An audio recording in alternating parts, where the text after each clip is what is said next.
YouTube को कैसे पता चलता है कि आपको क्या पसंद है, आपको क्या देखना है? यूट्यूब ने आपको एक वीडियो दिखाई, देन आपको अगर वो पसंद आती है तो यूट्यूब उसी टाइप की बहुत सारी वीडियोज़ दिखा देता है। ये कोई मैजिक नहीं है, इसके पीछे डीप लर्निंग जैसी टेक्नोलॉजीज़ का इम्पोर्टेंट रोल हो सकता है।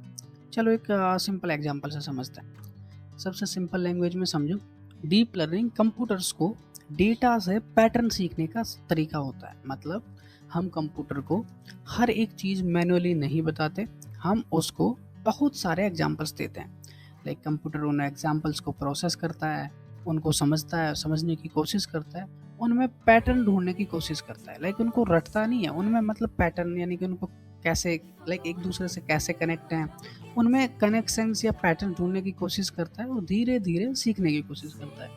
और जब उसके सामने कोई नया एग्जाम्पल आता है, तो वो अपनी लर्निंग के बेसिस पे यानी कि जो उसने कुछ सीखा हुआ है पास्ट में, उसके बेसिस पे प्रिडिक्शन करके देता है। अब ये सुनने में थोड़ा कॉम्प्लिकेटेड लग सकता है कि कैसे प्रिडिक्ट कैसे होता है, क्या नहीं होता है, इसलिए एक बहुत सिंपल एग्जांपल लेते हैं, ओके?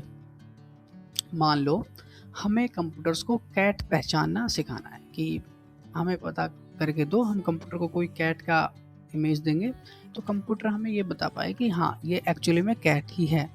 अब हम कंप्यूटर को एक कैट की फ़ोटो दिखाते हैं। सिर्फ़ एक फ़ोटो से कंप्यूटर को कुछ भी समझ नहीं आएगा कि आखिर ये होती कैसी है, क्या दिखती है, क्या नहीं, उसको कुछ भी समझ में नहीं आएगा। इसलिए हम उसको थाउज़ेंड्स ऑफ डेटा यानी कि आप उसको कह सकते हो हज़ारों में या फिर लाखों में कैट्स के एग्ज़ाम्पल देंगे कि कैट्स आगे से कैसे दिखता है, अगर हम पीछे से कैट का इमेज लें तो वो कैसे दिखेगा, साइड से कैसे दिखेगा, ऊपर से कैसे दिखेगा, उसके पैर कैसे उगते हैं। फिर अब कंप्यूटर्स इन एग्ज़ाम्पल को देखकर डिफरेंट पैटर्न सीखने की कोशिश करता है। जैसे फेस का शेप हो गया, आइज़ हो गया, ईयर्स हो गया, उन दूसरे जो उनके अंदर फीचर्स हैं यानी कि उनको कनेक्ट करने की कोशिश करेगा। इम्पोर्टेंट बात ये है कि कंप्यूटर सिर्फ एक पर्टिकुलर कैट को याद नहीं कर रहा है, वो पैटर्न सीखने की कोशिश कर रहा है, यानी कि फ्यूचर में वो सब कुछ बता पाएगा इस डेटा से रिलेटेड। समझो, अब मान लो हम एक बिल्कुल नई कैट की फ़ोटो कंप्यूटर को देता है।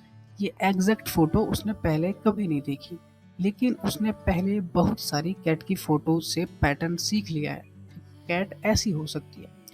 तो अब हम वो नई फ़ोटो को एनालाइज़ करेंगे और प्रेडिक्शन करेंगे, और मान लो उसका आंसर आता है दिस इज़ अ कैट, यानी कि कंप्यूटर बताता है ये है बिल्ली है। यही बेसिक आइडिया डीप लर्निंग को समझने में बहुत इंपॉर्टेंट है। डेटा दो सिस्टम्स मेरा मतलब है कि दो सिस्टम पैटर्न लर्न करता है, पैटर्न्स के हिसाब से फिर नए डेटा पर प्रेडिक्ट करते हैं, ठीक है? लेकिन डीप लर्निंग में एक और इम्पोर्टेंट टर्म होता है न्यूरल नेटवर्क, जो कि थोड़ा डिफिकल्ट लग रहा होगा। नाम इसका सुन के थोड़ा लग रहा होगा कि यार डिफिकल्ट है, लेकिन बेसिक आइडिया सिंपल है। आप इसे मल्टीपल लेयर्स की तरह इमेजिन कर सकते हो, यानी कि एक लेयर के ऊपर एक लेयर है, फिर एक लेयर के ऊपर एक लेयर है, यानी कि एक स्टेप बाय स्टेप होता है ना, जैसे घर की सीढ़ियाँ लगी होती हैं, एक सीढ़ी के ऊपर दूसरी सीढ़ी है, इस तरीके से आप न्यूरल नेटवर्क को थोड़ा अज्यूम कर सकते हो, सोच सकते हो, है ना? जैसे मैथ में अज्यूम करते हैं कि भाई माना x इक्वल टू ये है, तो ऐसे हम इसको मान सकते हैं। एक पहली लेयर पे गई, फिर दूसरी लेयर पे, तो धीरे-धीरे समझने की और ज़्यादा कोशिश करता है, डीप में समझता है उसी चीज़ को। और इसी डीप या मल्टीपल लेयर लर्निंग की वजह से इसका नाम पड़ा डीप लर्निंग, यानी कि डीप में हम लर्न करते हैं चीज़ों को।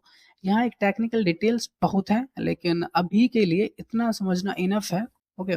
तो एक बार सिंपल वर्ड में रिवाइज़ करते हैं कि हमने क्या-क्या पढ़ा। डीप लर्निंग कंप्यूटर को बहुत सारे डेटा से कॉम्प्लेक्स पैटर्न लर्न करने में, यानी कि सीखने में मदद करता है।